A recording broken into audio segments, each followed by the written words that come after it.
Good morning, everybody. This is my stage voice. I apologize in advance. I've been on the road and something caught up with me. I'm Jonathan Roth. Can you hear me okay? Can you understand me? No. I am delighted to be joined by Sally Stocks, Senior Portfolio Manager at the California State Teachers Retirement System. Sally, good morning. Welcome to Los Angeles. I'm sorry the weather isn't what we usually advertise. I was expecting more, honestly. So this is intended to be a fireside chat. It doesn't feel very firesidey to me. So I'm going to turn a little bit. And what I hope to accomplish today is I'll do some shameless plugs for our firm, 3650 REIT, along the way. But really, we don't get an opportunity that often to sit with the Sally Stocks of the world. And I know I see a lot of familiar faces. There are a lot of owners, operators, fund managers in the audience. And I know that when I sit out in audiences like this and the CalSTRS of the world are up here, I can't help but wonder, how do you get into the CalSTRS? How do you get the privilege of managing money? And I have to say, in the interest of honest reporting and full disclosure, CalSTRS is our firm's largest investor, single largest investor, and they have a minority ownership stake. So anything I say or do today, please construe it in the most positive light in favor of Sally and CalSTRS. I would appreciate it. But so by way of background, our firm, 3650 REIT, I am a co-founder and managing partner. I'm here today. Actually, one of my co-founders, Toby Cobb, always eating, is here out from our Miami office. But we're a fully integrated real estate lending platform with a variety of lending products that is designed to lend against real estate in all stages of its life cycle. And that can be ground up construction on one end to permanent financing, 5-year, 10-year financing on the other.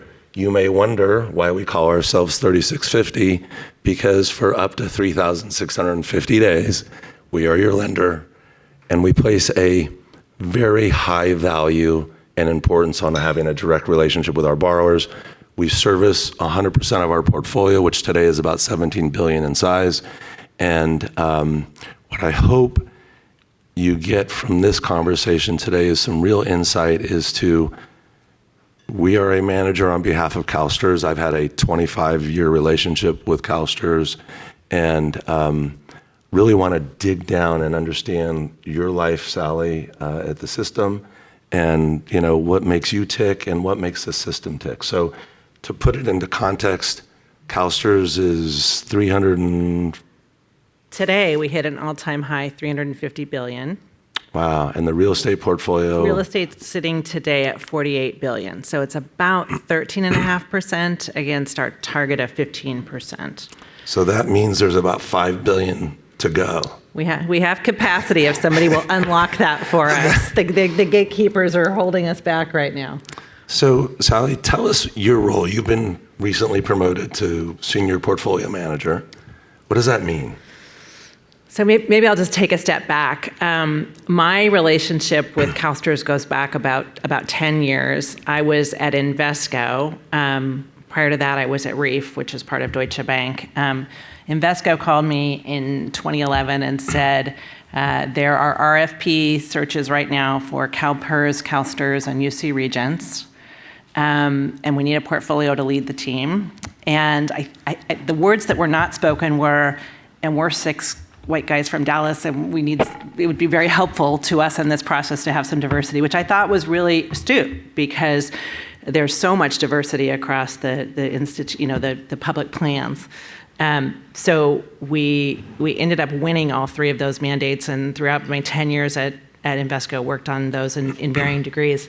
But I got to know the CalSTRS team really well, and they would check in. Mike DeRay, who has led that team for a long time, would check in and say things like, we're just a bunch of guys not getting any younger and we need some chicks. And he was the perfect guy to be able to get away with that. So diversity across the team has been a priority for a really long time.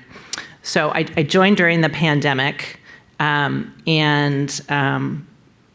I live in Marin County, so I'm not in Sacramento. And the hook was, we're really evolving. We are going to be a lot more flexible about where people live and work. We're actually opening up a San Francisco office, and we're paying in a way that's much closer to market, much more competitive. So joined 3 years ago as a portfolio manager. My day job has been overseeing the retail and mixed use portfolio. I also oversee the emerging manager program. And then we have platform level investments similar to our investment in 3650 across half a dozen companies in varying degrees, some minority positions, some majority positions. And I oversee those relationships as well. So taking a step back, a few years ago, the CalSTRS recognized that the role of director, which is who I report up to, is simply too big of a role for any one person to manage. And I kind of think about it in a 4-quadrant of responsibilities, and they're unequal size, but there's managing up to the board and the CIO, thinking about those kinds of requests. There's overseeing a team of 30, and I would put both of those kind of in the internal role. Externally, it's being the face of CalSTRS, so speaking engagements, managing relationships with long-term partners. And then what I think is really the interesting part of the job and hard part of the job is setting the strategy and making the tough calls on let's do the deal, let's not do the deal. So in recognition that that's just a really big job for one person, they created this senior portfolio manager role to be kind of a lieutenant to the directors. So we have one now in global equities, fixed income, real estate, et cetera. So it's brand new, and I would say we're kind of figuring out as we go along. Yeah. I will retain the emerging manager program, and I will retain the REOC exposure as well. And I have a lot of new direct reports. And then a big part of my job will be overseeing a group that we call SPAR, which is strategy, research, analytics. It's really our 40,000-foot vehicle that's helping us to kind of think about moving the battleship. So that's very helpful. You touched on ESG earlier and diversity. I look in the room, we still are massively underrepresented by women in our industry. How do we change that? So, I tend to be very mission-driven in my personal life. When I'm volunteering, I've really focused on organizations and nonprofits that help women and kids. I was on our local school board for 8 years. And so advancing opportunities for women and people of color is kind of near and dear to my heart. And that really aligns with CalSTRS mission broadly. We are the largest educator-only fund in the country and the second largest pension fund. And we've tried really hard to reflect the values of our constituents. So in California, we have over 1 million retirees that are in our system. 70% of them are women. Where it turns out they're actually, go figure, California women who are very healthy and who are living a very long time. And so, we applaud that, but that puts unique pressures on our system as well to make sure we're hitting that actuarial rate of 7% every year. If I understand correctly, the system has to disperse or distribute over $1.5 billion every month? It's about 1.5 billion every month. So when you think about the role of real estate within the system, they are looking at, we are a bedrock of cash flow. Yeah. So, and then if you drill down, we are, we really lean into multifamily because of that, not only the reoccurring cash flow there, but the ability to reset to rents. And we're obviously a diversifier as well. But yes, we provide a lot of cash to the system. So just getting back on, I'll say this to the audience, I'll say it to you. We need more women in our industry. And so whatever we can do collectively as an industry, I think we need to do it. We need that diversity. And so I applaud everything you're doing. I know, I think it's pretty cool. I've had a 25-year relationship with CalSTRS. Most of it has been under the tutelage of Mike DeRay. He moved on to a different... He got promoted up. Promoted up to all private assets. And Julie Donegan is now the head of real estate. So you guys are really setting the bar and an example. So thank you for doing that. Thank you. So let's talk about the portfolio. And, okay, I've been in this industry for 40 years. I don't know that I've ever lived through a more volatile period of time. We have wars going on in, 2 different continents. We have a political environment that I don't think any of us have ever experienced in this country. We have upcoming elections. We have global elections. We had a run-up in interest rates that wreaked havoc in our industry. And now those rates are coming down, so I sort of view that as the fulcrum moment where I like to use the analogy with tides. When the tides affect waves when it's coming up, they affect waves when it's going out. When it changes is the most powerful moment. I think this is a really powerful moment. We're going to start to see the muted transactions of the last few years start to occur. So you, with a $48 billion portfolio, how are you thinking about that in terms of acquisitions, dispositions, deployment of new capital with new managers, existing managers? Well, I will say it's been a challenging couple of years for obviously everybody in this room. We're at an interesting time in the life cycle of CalSTRS. We're obviously a very mature fund. In 2024, we did something for the first time that we've never done before, and that is institute a specific budget of billions allocated to each asset class. So in past years where we've had years where we were placing big bets, it wasn't uncommon for us to put out $8 to $10 billion a year. The last couple of years we've been looking at about $3 billion a year, which is obviously a big number, and the impact of that varies depending on the asset class. So if just to speak broadly, if global equities or fixed income gets $3 billion, they can immediately place it in, place some trades and get that money invested.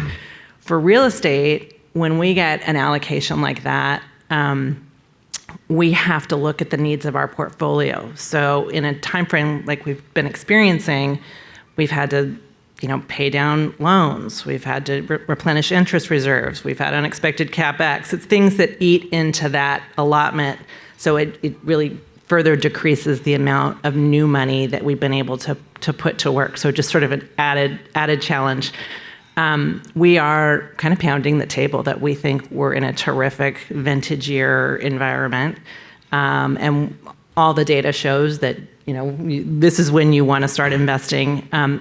When you think about the role that we play in the broader system overall, because our returns continue to be, negative, if not, maybe slightly positive, those returns don't help the system. So it's hard for us to make a case that now's the time for us to receive more money from, we fondly call it the mothership, so that we can get closer to that 15% target. But I think we're making good progress. I think some of the challenges of the last year have really been how to stretch those dollars that feel limited across very long-term partners, very valued partners who we recognize have built up their business over the years based on knowing that they're going to get pretty consistent flows from us.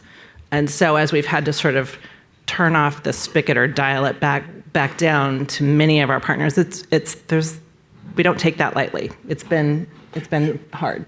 Yeah, and I can say that, and again, excuse me. So we put such a high value on relationships. We're in a relationship industry, and it's really quite gratifying to have a partner in CalSTRS where we literally speak at least, several times a week. And during tough times, you see it in your own families, you see it in your own organizations. When you have to hunker down, you hunker down and you work together collaboratively, and there's going to be some arguments along the way. Somebody's not going to, but you just go through that. Right. And you guys have done an amazing job at maneuvering through this period.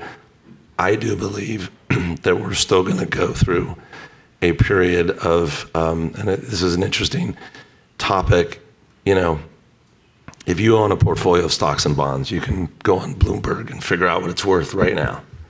If you own a portfolio of real estate, you're relying upon your manager, you're relying upon your own information and due diligence to mark your portfolio. Mm-hmm. So what we observe, and I'm sure, is the pace at which some managers mark their portfolios up or down. And I'm wondering how that impacts your day-to-day decision-making, because if you have to distribute $1.5 billion a month, you need the income, and so if you don't have that income, are you selling assets? Are you leveraging your portfolio? How does that all work together?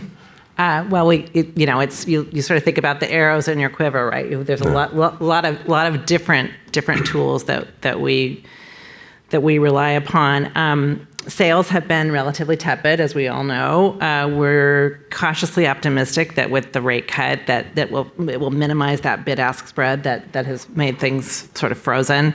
In general, we try to sell 10 to 15% of our portfolio every year, just so that we can avoid functional obsolescence, for example, or assets that are going to be outsized users of CapEx. We have not been able to do that consistently over the last few years. And so that's not, a source of capital that we've been able to look to. As we think about how best to deploy the relatively small amount of capital, I sound ungrateful, don't I? The relatively small amount of capital that we have to play with, we're always doing it within the framework of our kind of 3 and 5 year asset allocation plan. And we're balancing, we are benchmarked against Odyssey. And sometimes I feel like, it's akin to corporate America, where they're trying to make earnings every quarter, but they're also thinking about investing for the 5 year plan. So it's a combination of short and long term. Broadly, we have been working really hard to reduce our office exposure. Like everybody, we put together a loans to facilitate program, so we have been able to move out some assets and carry back some of the debt. So that remains a challenge in our portfolio. We leaned in heavily to life science. Just broadly, CalSTRS typically doesn't buy core assets. We have a very active build to core program. Have never been afraid of development. Leaned in heavily to life science, and now we're finding ourselves with a lot of beautiful state-of-the-art life science that sadly is very underutilized currently. So we're trying to get more creative. In the past, CalSTRS has been very open to, kind of a 95-5 joint venture where we get to control, the major decisions.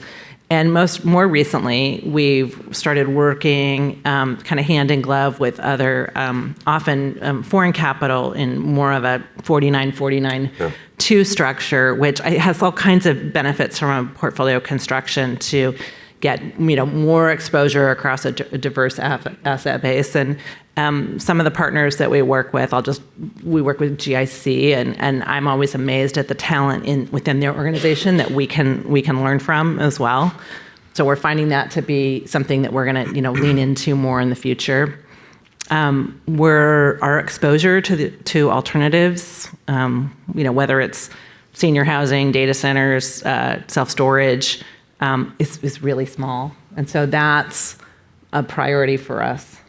So when you think about the asset classes, there's always the flavor of the month, and it was life science and it was storage. I know that your prior CIO, Chris Ailman, and the board came up with a carbon neutral goal of zero, or carbon neutral in 2050, with I think 50% of that in 2030. Yeah, that's our midterm goal. Your midterm goal. How's that working out? It's really hard. Yeah. So across the portfolio, we've spent the better part of 2 years working with all of our partners across all of the asset classes just to get a baseline measurement of what our carbon emissions are. I think we've identified kind of across the properties, we've identified the next steps that are relatively low-hanging fruit for some assets. So I think we'll see over the next 2 to 3 years pretty good positive momentum. And then as we take care of all that low-hanging fruit, I think it's going to start to get diminishing returns and really hard. The one part of the equation is, working our existing portfolio. The other part of the equation is trying to figure out how to actually invest in carbon neutral strategies, green strategies. And I was having a conversation with a couple of guys earlier over coffee and saying, part of why I came to CalSTRS is I am convinced that we can make money for the teachers and do good at the same time, and really trying to figure out how to crack that code. And it is an environment where that kind of thinking is not only welcomed but required. And so we're really leaning on our partners to help us think through that. Yeah, and that's, look, it's as owners, operators, we're a provider of credit, but we're also owner operators. We just delivered a 400-unit multifamily project that's integrated with a rail station, and this is in Coconut Grove in Miami. So we think about, the low-hanging fruit. You can do a lot of things with energy efficiency. You can do a lot of things with, transportation corridors. But then it gets really hard. Mm-hmm. And but I think it is incumbent upon systems like CalSTRS, because you have the largesse where you can demand and command, folks to pay attention to this. And, as a lender, our options are limited, but I will tell you, we lean into those projects that want to achieve some sort of, LEED certification or other qualifications. Why?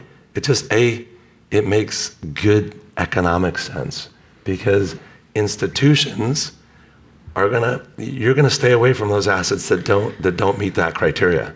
Absolutely. So Chris Ailman, who was our CIO for about 20 years and recently retired, really just a maverick in the space and very progressive values, and really approached this whole thing of there is so much risk to the system if we don't start thinking about it this way. His steps along the way, he was the first to, get out of tobacco stocks, the first to get out of, gun manufacturing, all these things that really seem inconsistent with the values of our beneficiaries, and has embraced climate risk in an enormous way, but always coming from a position of it's closing our eyes on doing nothing is incredibly risky. The climate focus is just one part of the puzzle. We talk a lot about physical risk, and as we review our existing portfolio, it's pretty staggering how many assets are vulnerable to river flooding, for example. It's not just Miami seawalls. It's rivers in the middle of the country. We also have are really careful to make our positions clear across the equities platform, for example, to make sure that we have diversity of thought in governance. And I think about, again, one of the reasons why I wanted to have a seat at the table at CalSTRS is because really what our role is to identify strategies that we want to lean into, strategies that help solve an existing, fill a vacuum or solve a problem for us. And so once we identify those strategies, then we go about figuring out who has the best team that's suited to execute on those strategies. And I don't know if I should use the word litmus test, but I'm always a little bit concerned when I don't see diversity on the team or diversity in the next level of the people on the bench, because I think to solve some of the problems of the next 10, 20, 30 years, we need we need to attract the best and the brightest. And I feel like young talent is going to gravitate to firms that do embrace diversity and maybe more progressive mindset. So I'm bringing my personal bent a little bit to my decision making, but I think that de-risks it when there's not, when you're avoiding groupthink or you have more people who've had different lived experiences that can try to tackle problems. Oh, look, I think it is naive to think that none of us don't bring our personal bent to the decision that we make, and having that diversity is wildly important if you want to be a global player, if you want to be a national player. And so fully agree with that. It's incumbent upon us in the room to encourage that. We have a long way to go. So, but I don't know how we're doing on time, but I did want to reserve a few minutes if there are questions in the audience. Please don't be bashful. It's a small enough group where, we can take some questions. Anybody? Yeah. I'll just add that both my son and daughter-in-law are CalSTRS beneficiaries, so they hold my feet to the fire lately. Like, what have you done for me, Mom? By show of hands, I'll get to you in a second. By show of hands, how many people in the room have a spouse, a family member, an uncle, an aunt, a cousin that is a California State teacher? You probably have more that you're not remembering. Ex-spouse. No, it's a big group. It's a large, and I will tell you that we at 3650 feel a profound responsibility as fiduciaries, but also teachers. Without the teachers, none of this happens, and I can't overstate the importance of taking care of our teachers, because they're teaching our children, and the children are our future. That sounds hokey, but okay, question. Your smallest investment? If we're allocating capital today through our investment committee to a strategy or a new group, $50 million would be the minimum. It wasn't that long ago when we were sort of at 300 was kind of the norm. And the way we're structured is similar to what I just talked about, setting a strategy, finding a partner. When it goes through a committee, we get comfortable with the amount, call it 200 million, for example. Then whoever is the sponsoring portfolio manager who brings that through investment committee, then they're responsible for working with the manager or the partner directly to deploy that 200 million, and it doesn't come back to investment committee again. So our portfolio managers have a lot of autonomy and discretion to work with partners. We have some legacy assets on the books, 5 million and less, but those aren't active accounts for us. And it really has to be a larger number, because the process that you go through. It's a long selling cycle. I will tell you, having lived through it, you have gatekeepers, you have independent fiduciaries that do their own separate reporting. So it's a process, and as it should be. That's an important role. The caveat to that question is the emerging manager or small cap group that we talked about. We actually have somebody here who's part of that program. And so we are deploying smaller chunks of capital through that program. And to qualify for the emerging manager program, it's AUM of $2 billion or less. And we have had managers graduate out of that program and have become part of our pool of existing managers. Any other questions? I may not be a one-size-fits-all answer, but do you have a general strategy for the life sciences sector in terms of what to do with the underperforming assets? About 12 to 18 months ago, we ran a process through Eastil to try and bring in a 49% partner.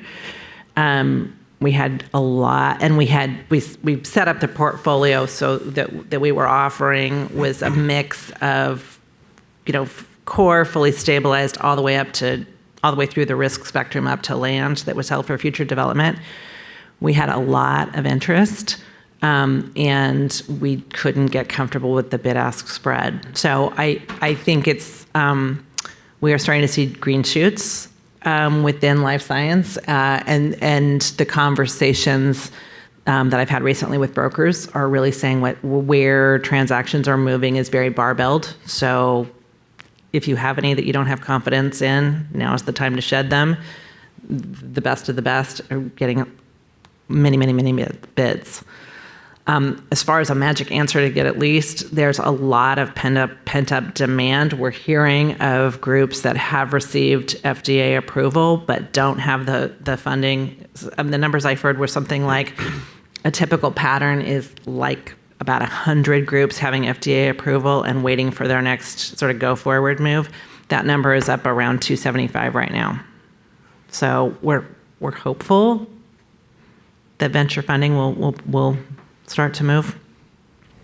Do you invest in, as an alternative investment, non-traded real estate investment trusts? We invest in Heavily. We have a series. We have a series of REITs that CalSTRS is invested in, but I'll let you answer that question.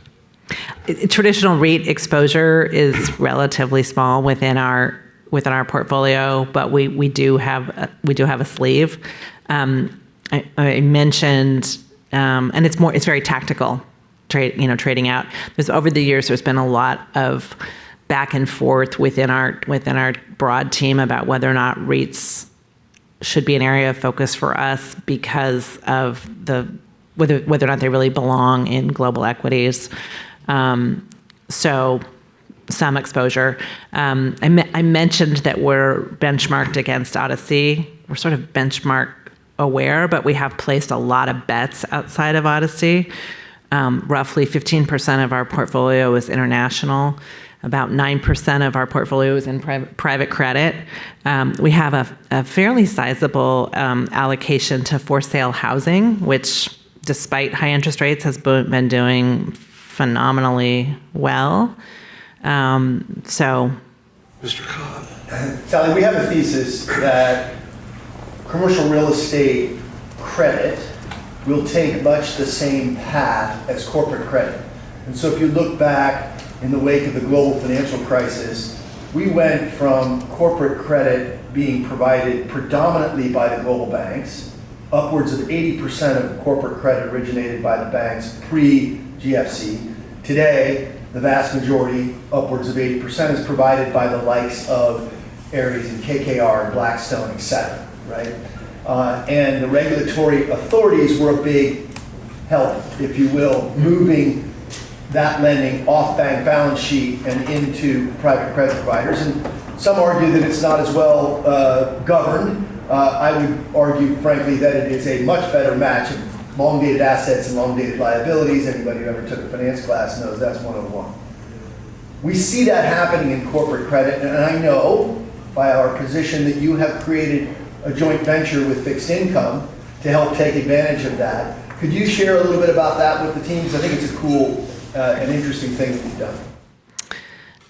We are working on more collaborative strategies across the different asset classes. Toby just mentioned one between real estate and fixed income. We have another group that's called CIS, which is really is sustainable investing, and we've done some collaborative work with them as well in areas of affordable housing and things like that.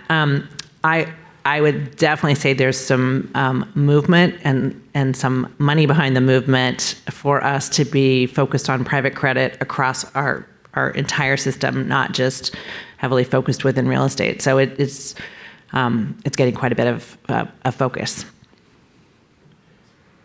And so, any other questions? You go ahead. Yeah. For your build to core strategy, will you be interested for the pre-development stage, meaning like to entitle the land? Is that part of the build to core strategy, or meaning like, or your build to core strategy, meaning like pretty much is a. You might have seen me grimace a little bit. We have a strong preference for shovel-ready projects, a small appetite to see the project through entitlement, but we have been burned a few times, and that's something we're careful about. Got it. And if, would you be interested also have allocation for build for sale, meaning like not build to rent? I mean, what's kind of like townhouse or tract home strategy?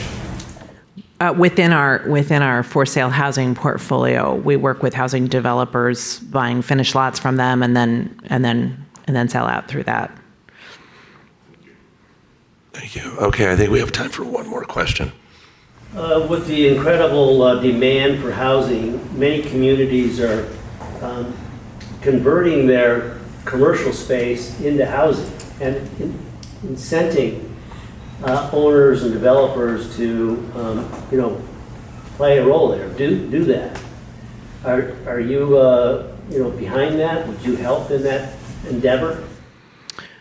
We're very focused on trying to help solve some of the, really challenging issues around making housing, particularly in California, affordable. Our board, in particular, has a lot of energy around trying to figure out how we can provide housing for teachers.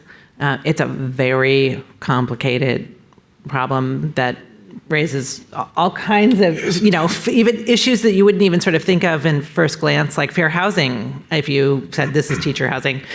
So there is focus around it, but I think it's gonna take time.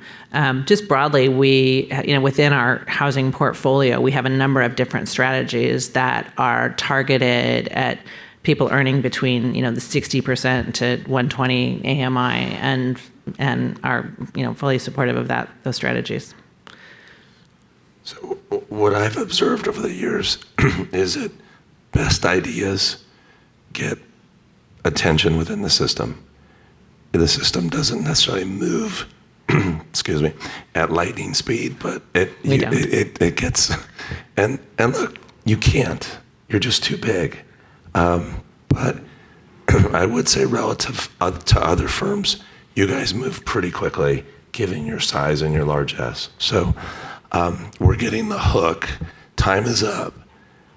I can't thank you enough for being here and tolerating this. Thank you, Jonathan. You did a great job speaking.